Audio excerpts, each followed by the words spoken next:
Welcome to this NoTremor screencast.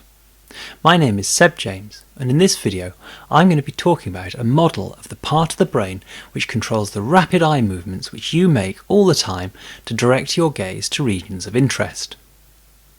These eye movements are called saccades, and you make them all the time, especially when you're reading, but also when you're using a computer and in day-to-day life. You can make them voluntarily, but sometimes they happen without you being able to control them, such as when a bright light flashes or there's a very loud sound. This work is part of a wider project called NoTremor, which aims to build multi-scale models of the coupled brain and neuromuscular systems which degrade in sufferers of Parkinson's disease. The ultimate goal of this project is to model arm movements in Parkinson's disease. There are 7 degrees of freedom in an arm movement, making it a rather complex system to model. Because we also faced a number of technical challenges involved in the integration of the brain and neuromuscular systems, we chose to build as our initial model a model of the saccadic system. Parkinson's sufferers show some deficits in their saccadic eye movements, and so we can link the results of our model to experimental data collected by Kristalina Antonides at the University of Oxford. Okay, so here we have the full model of the brain in it's our brain model editor. This is kind of like CAD for your brain. It's called Spine Creator, and it allows us to lay out the model in this graphical environment, and it then writes that model out into an XML representation called SpineML, which is related to 9ML from the INCF. So let's split this model down. The first thing to say is that this is a rate-coded model. Each of these boxes in the model represents a population of neurons or neural elements, and within each of those neural elements you have an activation which is related to the firing rate of the neurons. So this is known as a rate-coded model. There's a kind of line across, a horizontal line across the model from here that divides the model into 2 separate models really. Above the line, this region up here is the brain model, and below the line we've got the brainstem model, the saccade generator. So the brain model incorporates the retina, bringing light into the brain, or bringing information into the brain, and then it incorporates some of the visual cortex, as well as the basal ganglia and the superior colliculus. So all of these parts of the brain participate in the saccades. So if I sort of zoom in here, and this SC deep, this is the deep layer of the superior colliculus. This is really the key population here. This is the output of the saccade system as far as the brain is concerned. So if we see activity in SC deep, then we will see a saccade to a location that is encoded by that population. Now, it's important to note that all of these populations in this brain model have a retinotopic layout, a retinotopic mapping. They all contain 2,500 neurons, and those are laid out in a 50 by 50 grid. And that encodes position according to a retinotopic mapping. So before we go any more talking about the model, it's worth taking a break and having a look at what the retinotopic mapping actually is. I'm going to show a movie showing the relationship between the neurons at the back of the retina, which are laid out in a radial pattern, as shown in the left box here, and the neurons in most of the other regions of the brain that deal with vision, where the neurons are laid out in a retinotopic manner.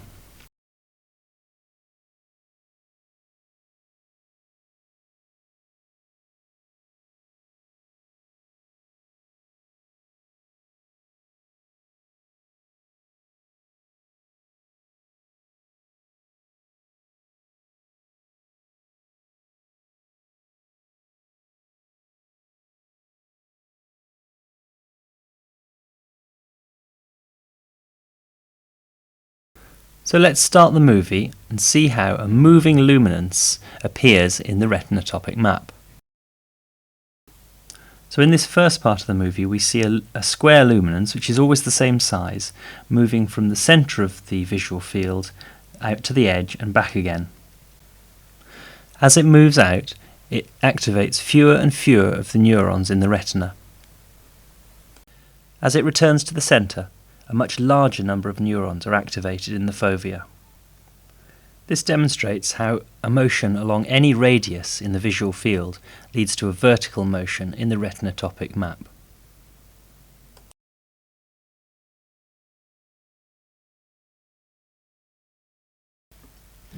Now you can see what a motion around a circle in the visual field looks like in the retinotopic map. Because angle is encoded in the horizontal component, we see a flat horizontal path for the circular path described in the visual field.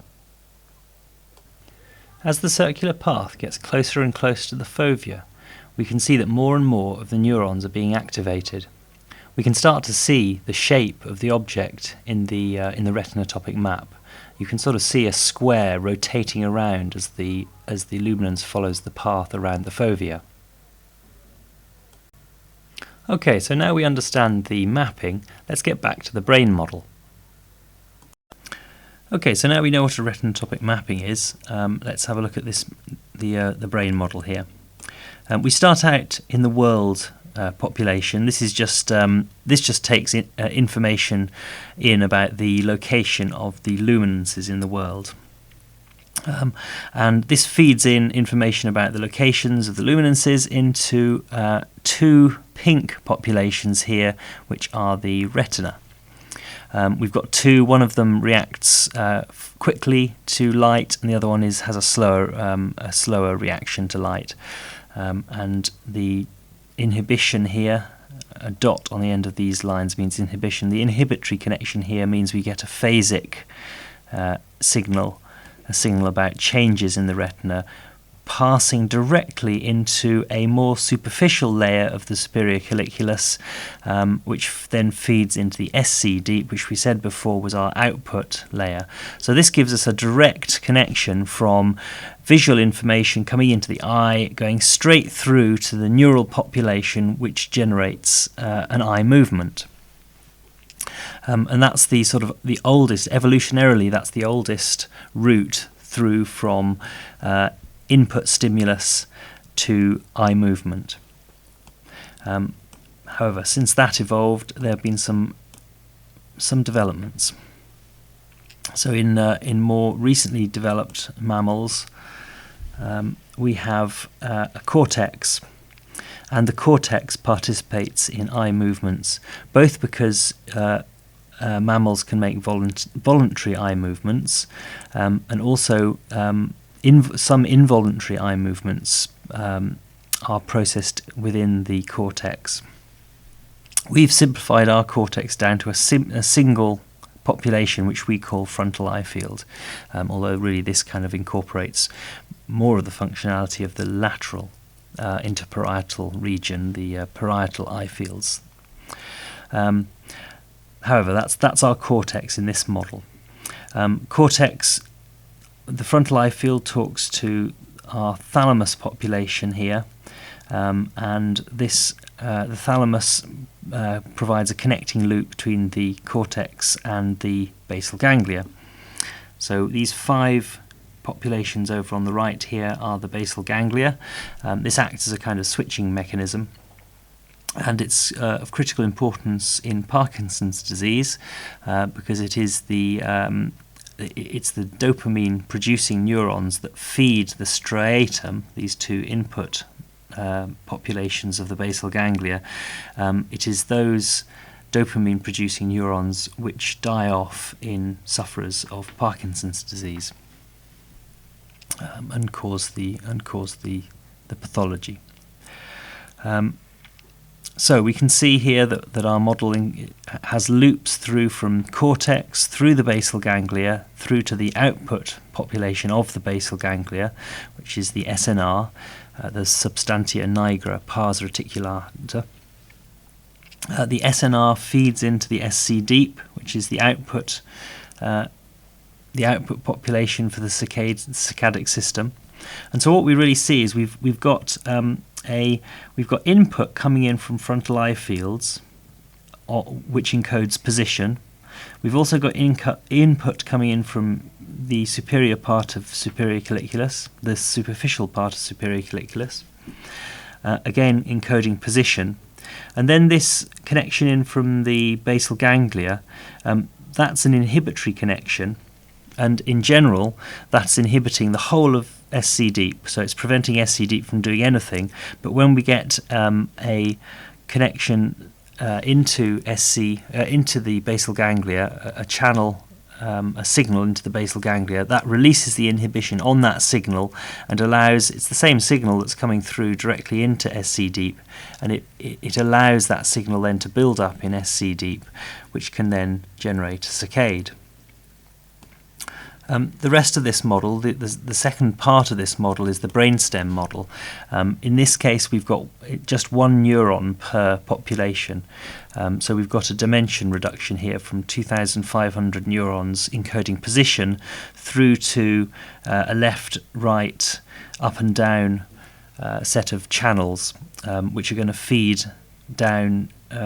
The last population here are the motor neurons, which directly feed the extraocular muscles in the biomechanical model. So the biomechanical model then reacts to the activation from the motor neurons, executes a rotation. The rotational state is then fed back up to the world population, and that then updates the visual information that's present in the retina.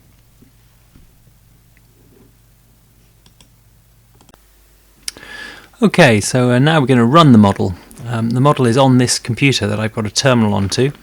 It's in the directory abrg local, so let's have a look. Abrg local, and it's in Oculomotor. And I can see a load of files in there. The model is mostly described in this file, model.xml.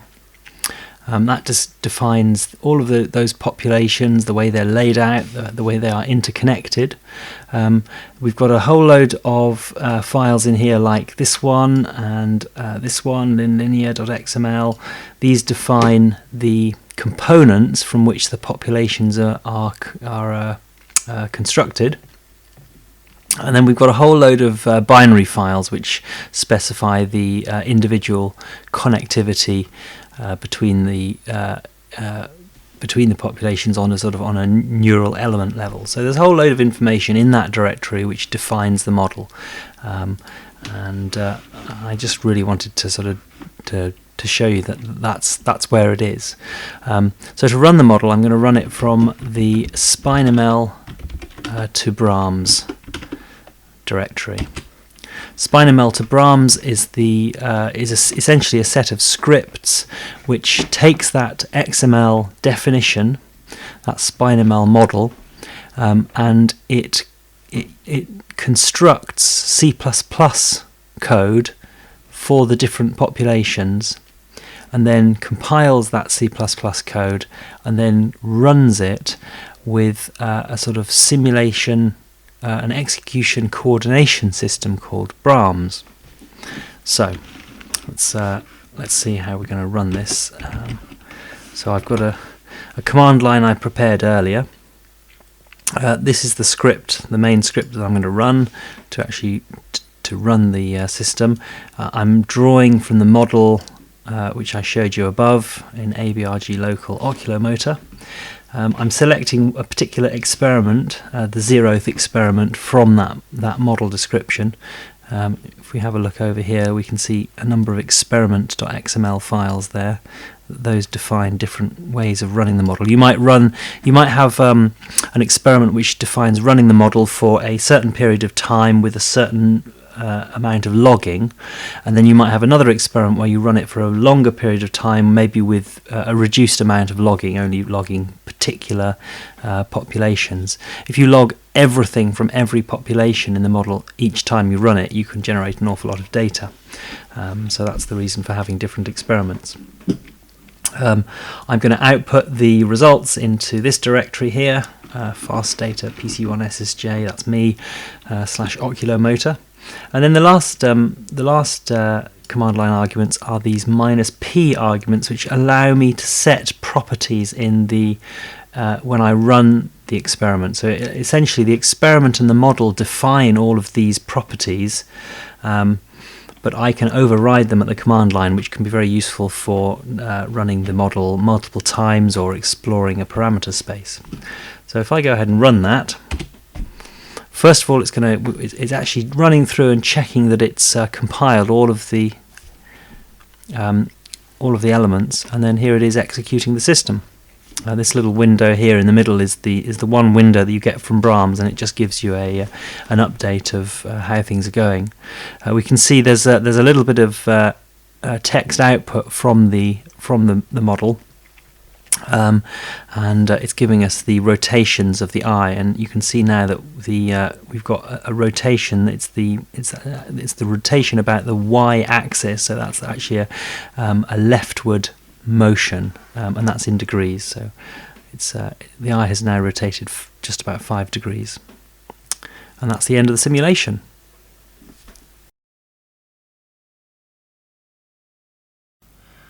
Okay, so let's have a look at the results then from running the simulation. I'm going to look at the results in Octave using. I've just used a script to load in the log files that are produced by the simulation, and they are part of, or they're loaded into this thing called this structure called A, which I've just called A. We can look, for example, we can do a surface plot of, say, the world. This is the input into the model. And let's look at it at, say, 100 milliseconds into the run. Let's set the range that we want to look at it over. And let's set the view.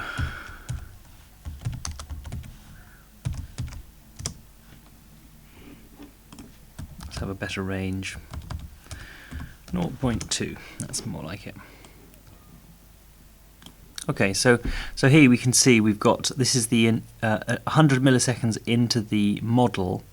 In this particular run there is a luminance at the fixation point for the first 150 milliseconds, and then after that the luminance disappears from the fixation point and appears at a target some distance to the left. So here we've still got the fixation point in place.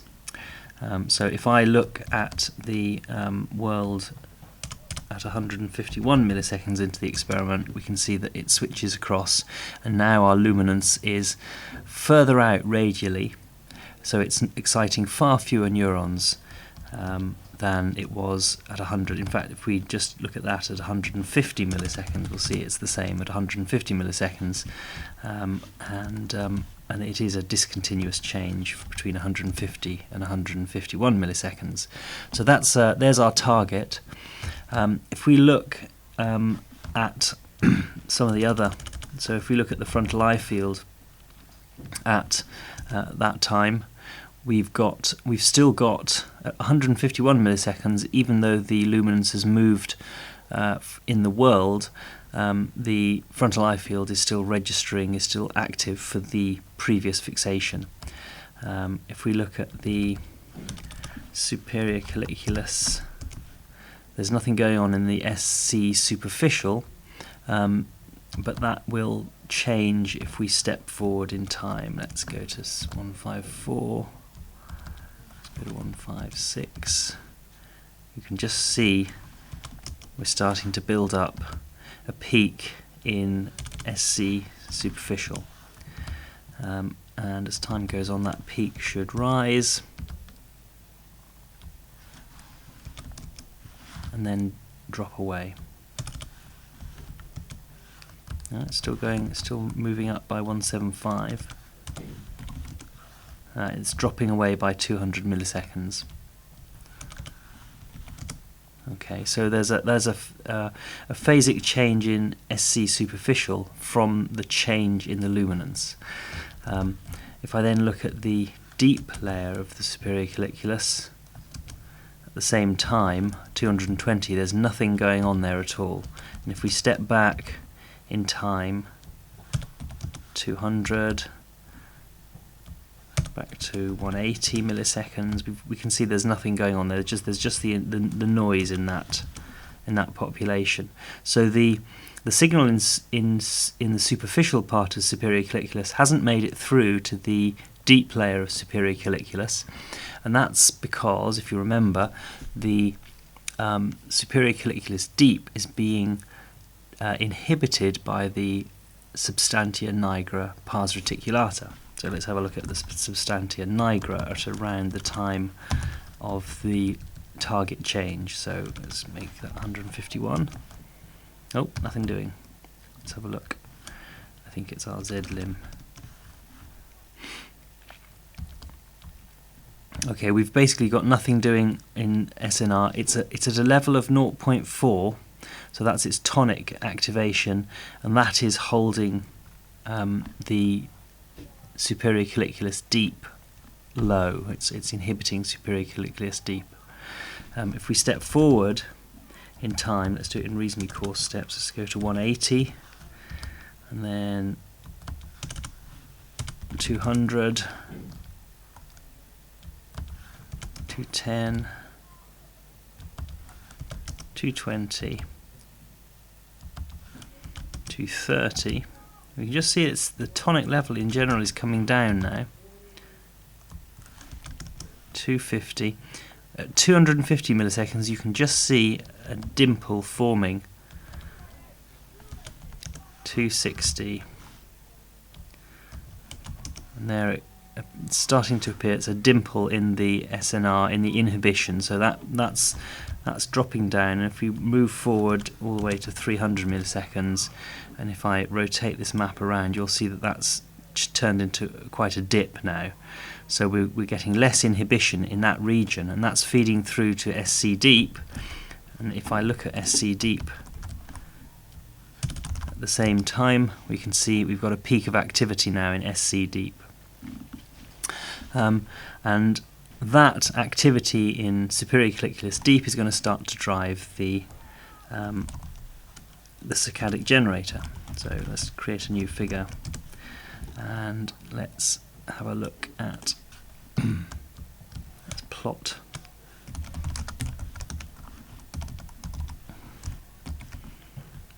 the first stage. So this is the output. The output from superior colliculus deep drives the long lead burst neurons, and we can see just after 300 milliseconds we start getting activity there. If I show on the same one, we'll have a look at the excitatory burst neurons. We see a similar sort of trace there. Let's have those in green. And then we can have a look at the tonic neurons in red, and finally the motor neurons.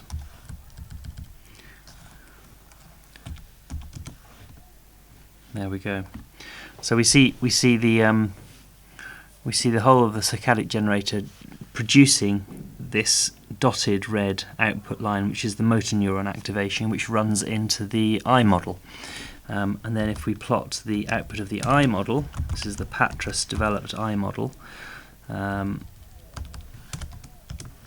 there we see a rotation through till about 20 degrees in this case. The scale there is dwarfing the previous plots.